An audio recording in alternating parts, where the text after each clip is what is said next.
Charles Oliveira versus Beneil Dariush is basically in the works. We all know this fight is going to be next. And I'm really excited for this matchup. I'm really intrigued by this matchup. I really want to see who wins this. It's basically a title elimination bout, and I think that deserves its own fight night event. I think it would be disserviced if it was a 3 round fight, especially on a pay per view, being overshadowed by something else. Maybe if they want to use it to promote somebody else, I could understand that. But I think we should give this 5 rounds. We should really see who's better, Beneil Dariush or Charles Oliveira coming back after his loss to Islam Makhachev. Beneil Dariush coming off a big win streak. And his last fight, he looked really good against Mateus Gamrot. So today I've built the card.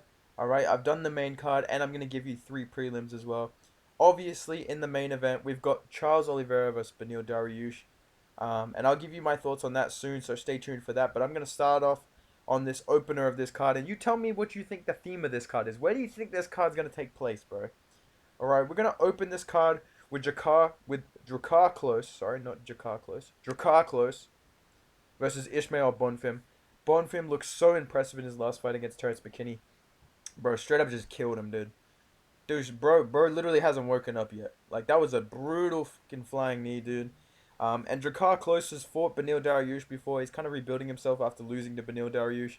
He's quite high in the rankings, quite close to the top 15. So I think Bonfim deserves a big step up. I mean, he smashed the hype train, you know what I mean? He beat one of the best prospects in the UFC, and he made it look easy. It wasn't like a fluky knockout. He looked really good that whole fight. I want to see Bonfim fight some of the best guys at lightweight already. I'm really, really excited to see Bonfim get back in there. So I've decided to open up the card with Jakar Close versus Ishmael Bonfim. Guaranteed fireworks. I want to see how good Bonfim really is. So that's my main card opener, okay? We're going to move on to the second fight, okay? I'm going to go a bit higher in the weight classes. We're going to add somebody ranked, and I'm going to go into the middleweight division. I'm going to get Nassourdine Imavov versus Cal Barajo in the middleweight division, okay? Um, Nassourdine Imavov's ranked number 12. Obviously, he didn't lose his spot from that Strickland fight, but he looked really bad against Sean Strickland. So I think he needs a step down in competition. He needs an unranked opponent. And I think Cal Barajo is a really exciting middleweight prospect. A lot of people really interested to see what he's going to do. So in this Brazil card, because yes, this is in Brazil. There's already been 2 Brazilian fighters. Wait till you see the prelims. Um, I say let's give him a bit of a challenge. Let's kind of rebuild him. Let's put him in a good card that people are going to be interested to see. People are going to want to watch a Charles Oliveira fight. I think Charles Oliveira is almost like underrated in terms of his star power. He's got a lot of followers on Instagram. He's got a lot of clips, a lot of a lot of reels made about him. He's a very very beloved person in the MMA world. So let's put him on the card. Let's try and rebuild him. And if he loses to Barajo, no biggie. We want to push Barajo anyways, and then he'll have a top 15 win and he can move on to bigger and better things. I think this is a really exciting matchup, very intriguing matchup, and I would love to see this fight. I think it makes a lot of sense ranking wise because Imavov doesn't really deserve anyone ranked below him, or definitely doesn't deserve anyone ranked above him after that Strickland fight. So yeah, I'm gonna give Imavov Cal Barajo in the second fight of this card. Okay, moving on to the featured fight of the main card. I'm gonna put another person from UFC 283, a very prospect who looked really really good in his debut. We're gonna give him another big fight. We're gonna do Gabriel Bonfim versus Brian Barberena. I'm fucking sick of Barberena, dude. I don't know who Barberena fucking knows at the UFC. I don't know what he's done to deserve getting to fight Robbie Lawler, RDA. I swear he fought someone else, like someone quite like high up, in terms of like legend status. Mate, what the fuck are we doing? So Barberena's, we've done a lot of favors for Brian Barberena. You know, we gave you a co-main event against RDA. Now you're gonna have to fight fucking Bonfim, bro. Sorry, you're gonna have to fight Gabriel Bonfim, man. Bonfim looked really good against Munir Lazzez, locked up that guillotine choke, finished that fight real easy in the first round. I want to see Barberena against him. He's quite high up the rankings. Because of his win over Robbie Lawler, he's got some other wins in the past as well. Had a good fight against Vicente Luque that immediately comes to mind for me. So yeah, man, if Barberena's fighting all these legends, that's enough, okay? He's not the legend killer. We need to start feeding these legends to the younger prospects, bro. I don't know why we've been feeding them to Barberena and not to like Ian Gary or Jack Della Maddalena. Shovcut. Enough, bro. Enough. Okay, so let's get him against Bonfim in the featured fight because he's gonna have a bit of name value now that he's fought RDA and fought Robbie Lawler. So yeah, this is a fight that makes a lot of sense to me. Bonfim needs to go up the rankings. Barberina needs a bit of a step down in the rankings after kind of getting smoked by RDA. We all kind of knew that was going to happen though. So yeah, I think this makes a lot of sense. This would be a really exciting fight. This would be a good test for Bonfim as well. So very, very intriguing matchmaking here. And I think this would be a really exciting featured fight on a Brazil card. Guaranteed fireworks in my opinion. There's going to be a finish in this fight, okay? Time for the co-main event, okay? I'm going to go with kind of a big fight in one of the women's divisions. One of the people in this fight, she fought on UFC 283.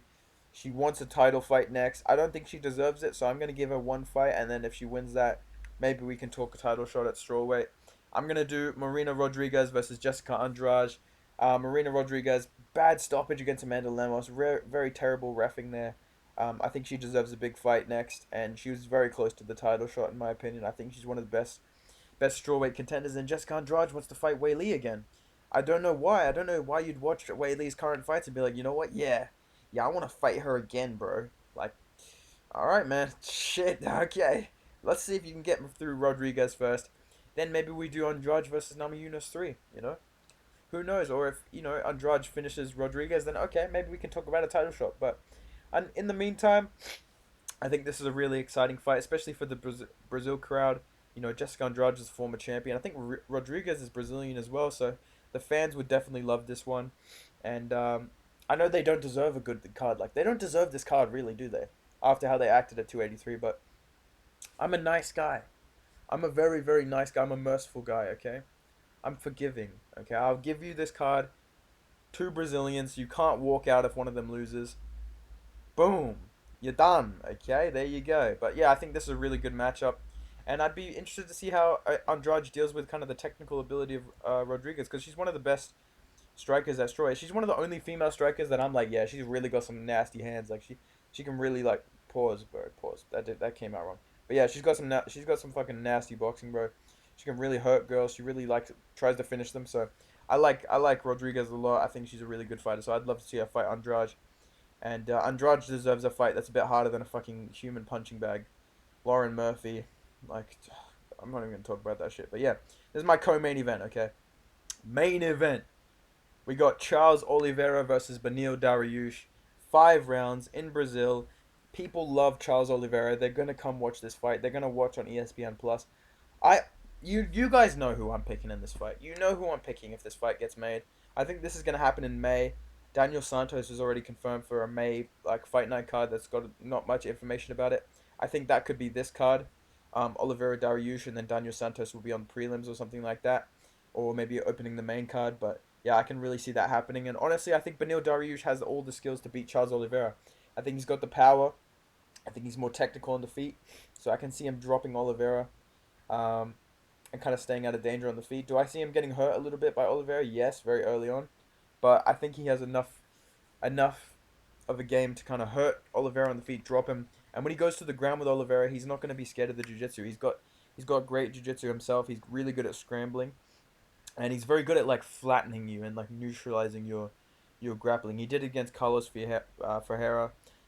He out scrambled Mateus Gamrot, which is really really impressive to me considering how close his fight was with Arman Sarukian. And he was a tough test for Islam Makhachev, who's also a very good scrambler, good wrestler. So Beneil Dariush's jiu-jitsu is very underrated to me. He's quite good at the jiu-jitsu, especially from the top and scrambling if he gets on bottom. And I think he'll be able to kind of flatten out Oliveira and win a decision against Oliveira over 5 rounds, maybe win 3 rounds. And yeah, I think this is the fight to make. I would hate to see any other fight get made. Um, and I think this is a really intriguing matchup. Obviously, it's very winnable for Charles Oliveira. I'm not saying he has no chance, but me personally, I would pick Beneil Dariush if this fight got made, and I really hope it does get made. So now we're gonna move on to the prelims. All right, opening up the prelim. I've given you 3 prelim fights. I think Daniel Santos will be on the prelims as well.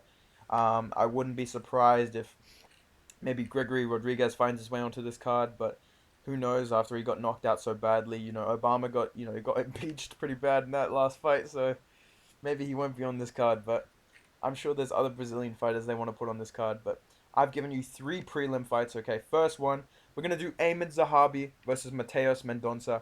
Mendonça's debut was against fucking Javid Basharat, dude. That's a tough go for anybody, even a ranked guy. That's a tough fight. So to make your debut against Javid Basharat is very impressive. I know he didn't get the win, so I want to give him a bit of an easier fight and kind of, as a reward for taking that Basharat fight. So I'm going to give him Ayman Zahabi. He's coming off a couple wins, I think. So makes sense ranking wise. Mendonça is going to be slotted in kind of beneath Javid Basharat, but above some of these lower ranked guys, and Zahabi's on the way up at the moment with 2 wins. So I think this makes a lot of sense. I think this would be a really exciting matchup as well. Great striking on the feet for both of these guys, and I would love to see them grapple as well. So I think this makes a lot of sense for the prelims. This will be a really exciting fight, and yeah, not much else to say, honestly. I think that'd be a great fight. I want to see Mendonça fight again. Moving on. Second prelim. I'm fucking sick, dude. I hate being sick. All right, second prelim. We're gonna do John Young Park. Just fought this weekend. Got a great win versus Bruno Ferreira, who knocked out Gregory Rodriguez. Impeach this fucking right hand. Boom. Oh, it was left hand. Sorry, left hand. Boom. Let me be clear. Have a good sleep. Knocked out Gregory Rodriguez so bad. It was brutal. He deserves a big fight, but I think he also deserves a test to kind of see, all right, where are you actually at middleweight before we start talking, guys near the top of the unranked kind of position, you know what I mean? Or even a guy at the bottom 15, you know what I mean? So I say one more fight, give him a test. I think Park is a really good test for him. Maybe we'll get to see his ground game, see how he goes on the ground, but also dealing with that power as well. So I think this would be a really, really exciting matchup. I want to see Bruno Ferreira get back in there.